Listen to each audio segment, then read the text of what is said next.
for Wales at 12 o'clock. This is Ellen Alexander. The Prime Minister says a vote for Reform UK instead of the Conservatives would be a blank cheque for Labour. Rishi Sunak was responding to a poll by YouGov that suggests Reform have overtaken the Conservatives. Other surveys place the Tories second to Labour.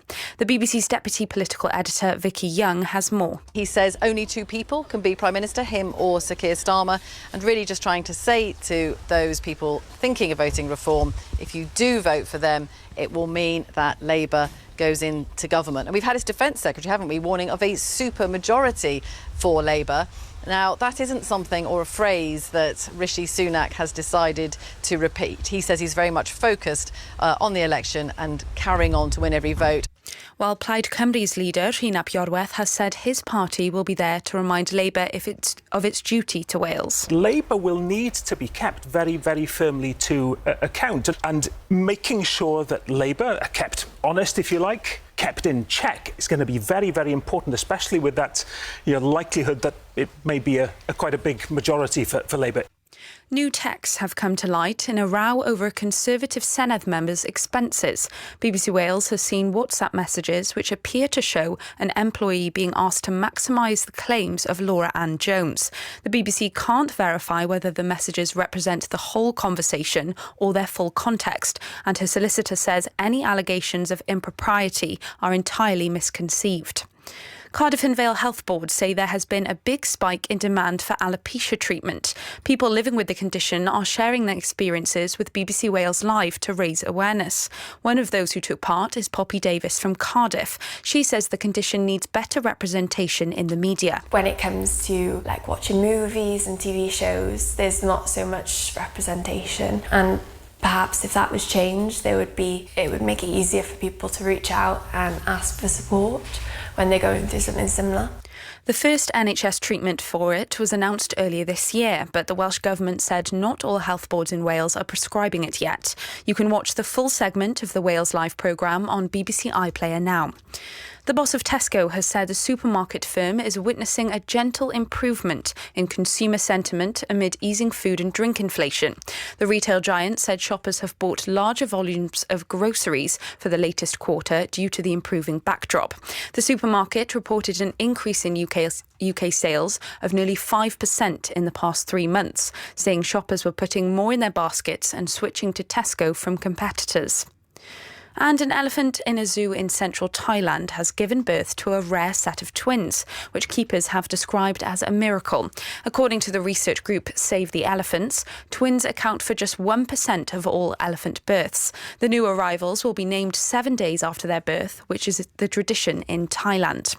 Sport now, and host nation Germany will kick off Euro 2024 tonight when they face Scotland in Munich. The second match in Group A will see Hungary take on Switzerland tomorrow.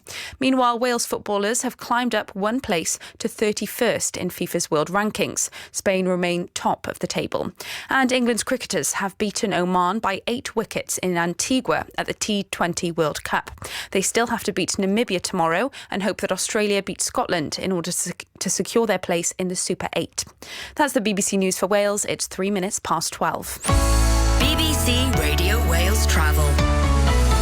Good afternoon to you. Hello again, I'm Jules Buckley. Let's go to the A48 firstly. A little bit slow eastbound towards the M4 towards junction 49 at Pont Abram. As for the motorway itself, well, quite slow in some roadworks eastbound Porthcawl to Bridgend, junction 37 to 36, and it's queuing now just towards and past 28 at Tredegar Park. So as you make your way towards Newport, A465 struggling to eastbound just away from Glenleith past Rhegos, looking slow going. As is the A55 westbound in the roadworks down towards Llandagai at junction 11. And over the border, queuing north up the M5, Weston-super-Mare up to Clevedon, junction 21 to 20. An earlier bump's cleared, but is queuing back to Burnham-on-Sea now in patches back to junction 22. I'll be back with more in around 25 minutes. BBC Radio Wales weather. Hello again, I'm Sabrina Lee. Scattered showers today, some of which will be on the heavy and possibly thundery side. Away from those showers, there should be some bright or sunny intervals from time to time. Quite breezy for coastal areas today, southwesterly winds, and those afternoon highs are 13 to 18 Celsius. Tonight there's going to be another rash of showers develop over the country. Again, the risk for some thundery downpours, and overnight lows at 7 to 10 Celsius. Tomorrow then we'll see quite a few showers feeding across the country. I think in some places these will be fairly frequent, and we're going to keep that thunder risk going. Quite brisk winds, and because of the cloud and showers, temperatures a little bit lower. But by the time we get to Sunday, the forecast is looking more promising. Something drier and brighter on offer, and in the sunshine, it should feel a little bit warmer. That's your latest. Thank you, Sabrina. Wynne reminded me that this time yesterday I lost it a bit regarding the weather, so I apologise for that. We'll be a little calmer today. Well, I'm going to talk about it, though. Welcome to the phone-in. I'm Oliver Hyde. Coming up with more people taking unprescribed weight loss injections. We're asking, would you? Have you? It's our favourite thing to complain about this Welsh summer. Where is it? Are you fed up?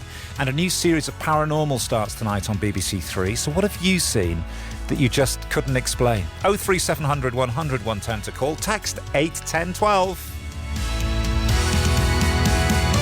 BBC Radio Wales. I'm at a payphone trying to call home. All of my change I spent on you. Where have the times gone, baby? It's all wrong. Where are the plans we made for two? Yeah, I know it's hard to remember the people we used to be. It's even harder to picture that you're not here next to me. You say it's too late to make it, but is it too late to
That's Maroon 5, got Rita Ora, Depeche Mode, Johnny Nash on the way. This is the phone-in on BBC Radio Wales. How are we doing today? Not too fed up with the weather, I hope. We'll talk about that a little bit later on, trying to get to the bottom of what's happening. But first of all, a subject which I don't mind admitting I know very little about. But that's always a good starting point for a conversation, I think, as doctors are warning patients against using weight loss injections without prescription. Recent reports have said people, especially young women, have used them without any medical reason and are ending up seriously ill in hospital. But would you use them? Have you used them? Are you tempted by the idea of a quick fix? Perhaps you don't think it's worth it. Do get in touch. 03700 100 110. Dr. Ellie Cannon is an NHS GP and a health columnist for the Mail on Sunday. Hello, Ellie. Good morning. Hi Good there. afternoon. Afternoon, just into the afternoon. As I say, something I know very little about. I've seen more and more stories about this, though, over recent weeks. So what are these injections? Well, Ozempic is actually a diabetes medicine for people with type 2 diabetes. But in the last few years, it's been used very much as a weight loss aid as well, because it does cause people to lose weight. So the way it actually works is it changes the hormones within the body, which are normally only released when we eat, and it helps your body to use up blood sugar, so you don't you utilize the fat and you lose weight. And suppress the appetite. Do they suppress the appetite as well to eat less? They do. They suppress the appetite, so it's all to do with sort of the hormones like insulin that we normally have released when we've eaten. So Ozempic actually works because people feel full when they're not full. They don't feel hungry, as well as affecting how our organs like our pancreas actually responds to the food that we do eat. So it's, as we've seen, both in clinical trials, but also obviously in the mass media, as you alluded to, people lose a lot of weight using Ozempic. Well, you mentioned the mass media. My understanding is, again, I don't mix in these circles. This isn't my world, but influencers and what have you are, well, Wynne was saying, when I spoke to him about it earlier, they're quite forward, are they, in promoting these things? Yes, and it's a real issue, actually, because, as I've said, Ozempic is a drug. It's a medication. It should be used under license, under regulation. It shouldn't be something that is being handed out or bought. There's a lot of risks with that. There's risks that it could be in the hands of people who don't need it, risks that people lose weight when they don't need to lose weight, for example, people who suffer with eating disorders. And like any drug, it has side effects. There are side effects of taking Ozempic. So people can have a lot of problems with their digestive system, such as sort of diarrhea and nausea. And there's also other issues that can happen, such as changes within the eye. And that's actually relatively common. So it's certainly not something that we should just be allowed to buy like sweeties. And you can you? I mean, you can buy it easily over the internet. That's my understanding. Is that without a prescription, or is that with one of these online pharmacies where you go through a quick check and they write you a prescription? Well, it's quite a grey area, isn't it, as you just described? So it's a medication that should be prescribed. It isn't something that you can buy over the counter like paracetamol. But there are sort of ways around that, which I understand online providers do utilise, whereby the medications are given for more spurious reasons, or perhaps not going through the checks that healthcare providers are supposed to. So how do we tackle this then? If you, and you're by no means the only medical professional who's warning about the dangers of this. Professor Stephen Powis, the National Medical Director of NHS England, has said that he's concerned. Well, we've got a huge issue with it. We've got a huge issue with the fact that people who have type 2 diabetes who need the medication can't get hold of it because there's such a big private market and industry in it. It's a huge moneymaker. From what I understand, it's currently propping up the economy of Denmark, where the drug company is from, Novo Nordisk, who make Ozempic. They're making huge amounts of money from it, and unfortunately, we just don't have at the moment the checks and balances that we should have in the UK, and too many people are getting hold of it when they don't need to, and they could be putting themselves at risk. Thank you very much, Dr. Ellie Cannon, an NHS GP, health columnist for the Mail on Sunday. So what can you add to that? Or what do you make of it if you're hearing about this for the first time? And what does it also tell us about the difficulties of losing weight? I can fully understand why somebody who'd been trying to lose weight for a long time through what is essentially a willpower method might feel that this is the route they want to go down. Do you understand that? 03700 100 110 to call or WhatsApp. Text 81012. Oh, baby, yeah. Baby, you looking good, honey. And I got to have it. And baby, I got to have it right now. Girl, I need your loving tonight. And you're turning me on just the way I like. Girl, I want it and I need it so bad. Only you can make me glad. I'm so ready for you. It's plain to see. I won't be satisfied till we rock the sheet. Girl, I need your loving. I can't wait. Girl, I need it right away. That's what I'm talking about, baby. Girl, you know how to make me feel real good, honey. Ooh, keep doing it to me like that, baby. Oh, baby. Oh, baby. Oh, baby. I need it, baby. Yeah. I got to have it, baby. I need it, baby. Oh, girl. Girl, I wanna make sweet love to you tonight. Oh, my desires just won't quit. There's only one thing I want when I get like this. Take care of it, baby, and I take care of you. And we'll both be satisfied when we get through. Oh, baby. Ooh, baby, you're really turning me on, honey. Oh, baby. Wait a minute, honey. Take your time. Oh, lady. Baby. I need it, baby. Oh, yeah. I got to have your love. Oh, baby.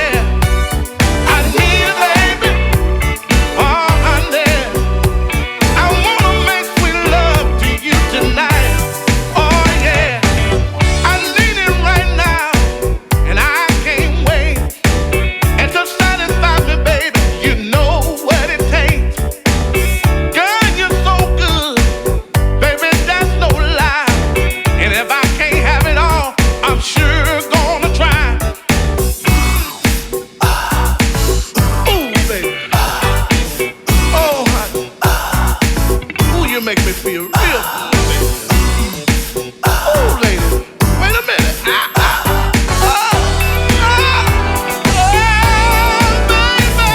I need it, baby. Oh, yeah. Girl, I got to have your love. Oh, honey. I need it, baby. Oh, girl. I wanna make sweet love to you tonight. Yeah. I need it, baby.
as well. That's Ask and You Shall Receive. It's 18 minutes past midday. Oliver Hyde's with you for the Friday phone-in on BBC Radio Wales, discussing weight loss injections today. What do you know about this, or what do you make of them? If you were listening to Dr. Ellie Cannon there, maybe hearing about them for the first time, do you understand why people might go in this direction, despite the dangers and the fact that they are available?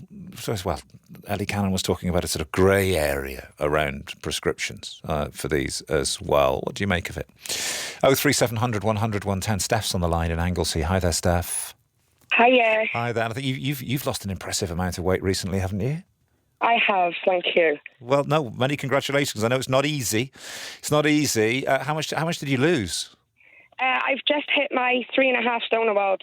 Oh, amazing. Amazing. Well done on that. And was it willpower method? Yeah, it's a lot to do with the gym and Slimming World.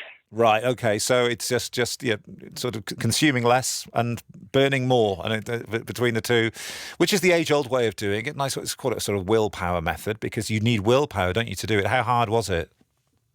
It was hard to begin with. The gym is very intimidating to begin with, but once you get over the fear, it's now more enjoyable.